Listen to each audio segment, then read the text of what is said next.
Again, I wanted to invite Cary to come in and again, wanted to invite him in again to share some thoughts on his own process in doing the research and inquiry that he's been engaged in for quite a while now.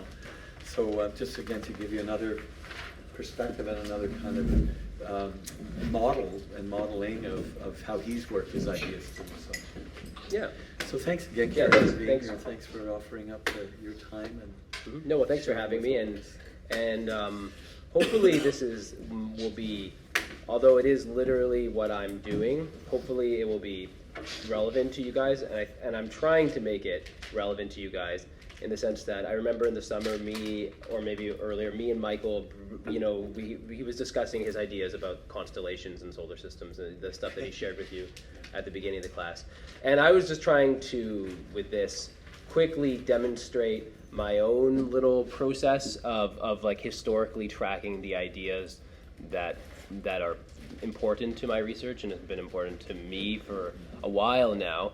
And part of that logic is following sort of a scholastic logic where there's sort of, in the 12th and 13th century, there was the idea amongst the medieval scholastics that the method of teaching ought to follow the pattern of discovery, which is the modus inveniendi up there, and therefore the order of instruction has to follow as closely the order of discovery, the ordo inventionis right there. So I'm just going to try to show you these ideas as they came to me. So sort of the way in which I discovered them, following that scholastic logic, more or less, tracking the ideas as they occurred to me. So I became interested early on in the philosophical possibilities about conceptualizing learning as semiosis. And semiosis is just the action of signs, the flow of signs. So I thought this idea was interesting, because this orientation was interesting, because it seemed to allow us to think about learning as not solely happening in internal mental states inside us, psychological states, and not solely as the picking up of some sort of objective reality out there. It seemed to be purely in this sort of relational entity called the sign, and it was interesting to me. But I wanted to sort of, this occurred to me early on when I was younger, but it wasn't until more recently and gradually since then that I actually historically tracked these ideas. And it all started by something that other people had discovered before, but I discovered it. I was very excited. I started a scholastic reading group with my friends a while ago, long time ago, picked up Augustine's La Doctrina Christiana on Christian learning, the Doctrina Christiana, and the first sentence was, like I told you last time I think, learning concerns either things or signs, but it is only through signs that we know what things are.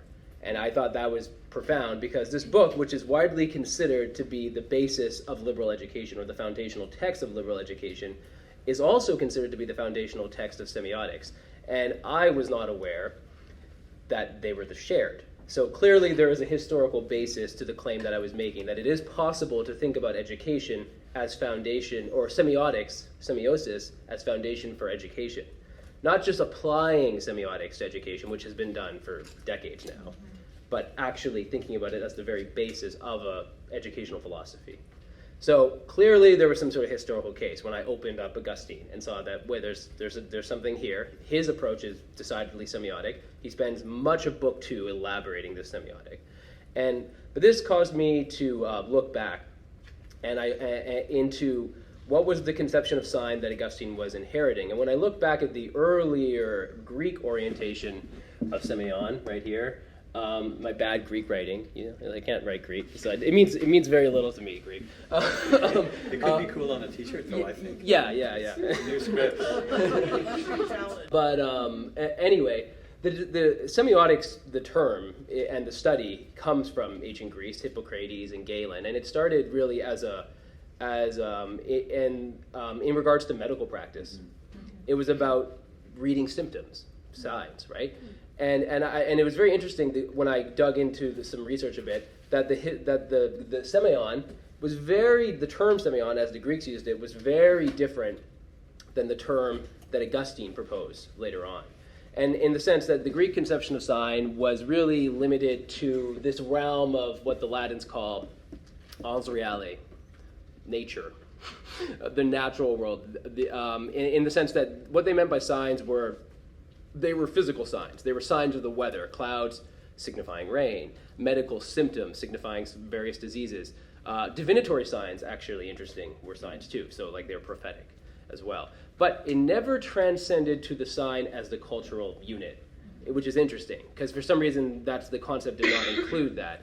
Now, when we get to, I'm not going to spend much time as that, but the type of semiotic that was developed in that time was, just like Augustine's semiotic, also in the service of an educational program. They were concerned that, well, there's a lot of good doctors in the world, but once a good doctor dies, how do we ensure that this next generation is going to pick up on whatever this doctor offered that was so great? Same problem we have in education, right? Once a good teacher is gone, how do we continue what was so great about this pedagogue? Anyway, they were interested in the formalization of signs as these perceptual action patterns that would call the medical practitioner into action so that they could, and also the formalization of this into some sort of formal semiotic. Anyway, Augustine's goal in De Doctrina Christiana was obviously very different. He was concerned with the new Christian religion establishing itself against pagan critics who were going to criticize it on this and this front. He thought that the Christians, good Christians, needed to be able to defend themselves against these criticisms, but also establish the basis for their own type of learning, their own type of educational program that would continue the growth of Christian knowledge and ethics and philosophy into the next generation. So he was concerned with intergenerational learning primarily and the growth of interpretation. So a different educational program, a different semiotic. Now, many of you have probably read Augustine's Confessions because they're so famous. And, he spends a lot of time in his youth having sex and having fun, but then not studying Greek, right? He frequently speaks about how he did not want to study Greek. Although he was blessed with a pretty good Latin education, he did not spend much time studying Greek. He had a complete ignorance of Greek. It was probably due to this ignorance of Greek that he arrived at his conception of sign, where he says a sign is anything impressing our senses that makes us aware of yet something else. Now, all at once, with Augustine's definition, when he tries to formalize it, all at once, cultural units are now signs. Words are signs. Conventionalized symbols are signs. But also, natural events are signs. He makes no distinction between this distinction between ens rationis means mind-dependent reality. Ens reale means mind-independent reality. It's the real reason that the Greek semioticians and philosophers were probably not so focused on this was because if you know from reading the Pre-socratics, what were the Pre-socratics interested in? They were interested in the natural world. They were interested in cosmology, how the universe works, these problems. They had just discovered, in a sense, you could say, ens reale. They had discovered that there was a way of talking about the world through the deductive method that would allow them to not necessarily explain this physical world outside of their culture, outside of the mythical belief structures that they inherited from being Greeks. And they could turn around and use this philosophical method against their own culture. So they were very concerned with, they had discovered reality, which in a sense. So Augustine, because he's not concerned with creating a natural science, like Aristotle was, for example, he's concerned with hermeneutics, reading scripture. He's concerned with interpretation. His educational program is very different. And he ends up with a much less dyadic conception of the sign, signifier, signify, subject, object, and he allows for growth. Essentially, he allows for what we call a triadic model of the sign, where you're actually accounting for the growth of new signs in a perpetual and theoretically unlimited process. So this was a rabbit hole that I went down through my research, and just knowing this stuff was important, and it took a long time. It takes years of reading, really. So it's actually kind of funny to think that it's probably, Augustine is just a brilliant thinker, but his ignorance on Greek allowed him to know something more, right? So there's always a sort of weird Zen art of non-mastery that comes into not knowing something, I think, right? And then we can reflect on that later, but anyway, it's interesting. So he transcends this distinction, And then I kind of went on to see about how these ideas were carried into the later periods of scholasticism, the later Roman period and the Middle Ages and onward. And here, because they carry a lot of Augustine's central message, they end up with a very different idea of objective and subjective, with this more triadic conception that they're carrying around, that I want to bring to your guys' attention. Most of you probably many of you are aware of this older understanding of objective, subjective, but you probably noticed that how we use the terms objective, subjective in modern parlance are pretty ideological, I would say. Like you can say that's so subjective, that's so objective, and it's mostly used in the service of ideology, right? It's not necessarily referring to anything else concrete, right? And what was objective for people like Augustine and the scholastics to follow was whatever entered into the objective awareness of some organism, right? Things remained subjective. Subjective is what it is, regardless of what anyone thinks it to be. It's in this domain of ens-reale, right? But objects are the organism bringing the things that Augustine is talking about in relation to themselves. So that's objective awareness, right?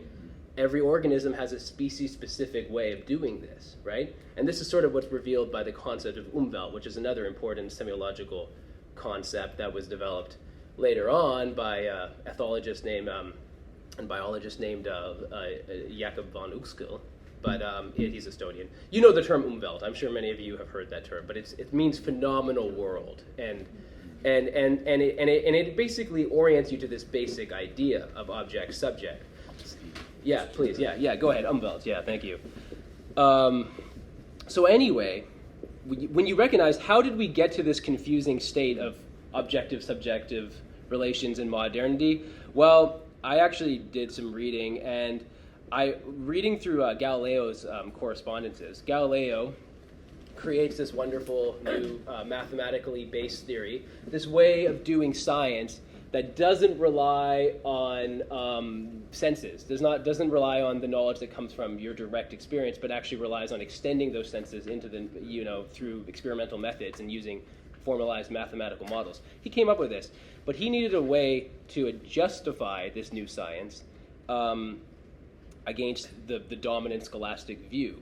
So he actually made a very deliberate decision that was suggested to him by one of his scholarly friends to invert the traditional scholastic definition of what they call proper and common sensibles, but we kind of can understand better by calling them primary and secondary sensations, which is what they're known in empiricist, what the empiricists would call them. What was primary to the Latins was primary to all indigenous peoples all over the world, which is what can be seen and heard and felt and touched. That's what's primary, what comes through your senses. That's what learning is concerned with, which is why Augustine's definition on the sign is dependent upon sense impression. It's all about starting from the senses. What was secondary was what could be measured and quantified and weighed and vector and stuff like that. Now anyway, Galileo makes a deliberate choice to invert this, so that now what is secondary is sense impressions, and what is primary is what can be, we know this for sure, it can be weighed. I have math, I can prove it. Clearly, it was a justification, it was a theoretical justification. And it's a brilliant one, and it's one that I think was necessary in order to turn away from sensation to the power of reason. And he wanted to show the power of reason to us, so we could understand the great potential in the scientific method, right? So you can kind of conceptualize now a history of inquiry in a very Vickian way of going from, you have a sort of mythical poetic stage where you're concerned with that initial interaction between, I'll get up. This initial interaction between just creating the world. It's related to poiesis, the act that transforms the world, the act that takes in the world. And there's a type of inference that called abduction that accounts for this sort of process of sign creation.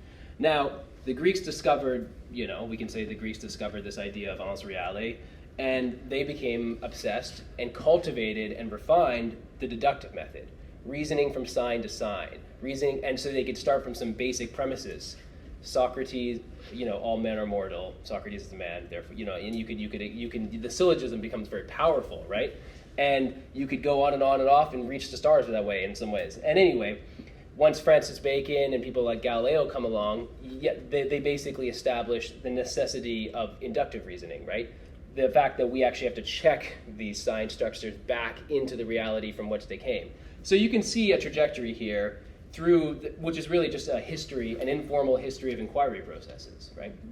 You have a mythical poetical stage, you have a philosophical stage, and you have a scientific stage. And this is something that you talk about too, so I'm trying to connect to that. And this is the famous Aristotelian triad, which have you shared with them? No. Okay, no. You will share with them, yeah. Okay, Aristotelian triad of poiesis, theoria, and praxis. I'm the one who's connecting it to this, what is called in later semiotic thought by people like Charles Peirce, the cycling of semiotic consciousness. It's like this is the process that the animal undergoes, and it will continue until death and maybe beyond. That's what he said. So part of this consciousness of the sign, part of what instilling semiotic consciousness is, and using it as the basis for an educational program, is returning awareness not to any one of these inquiry processes, but specifically to the cycling. And I wouldn't have come to these sort of conclusions if I didn't, read into the history of ideas. You know what I mean? And just constantly to be doing my part to chip away at it, right? It's a slow process. It takes a long time.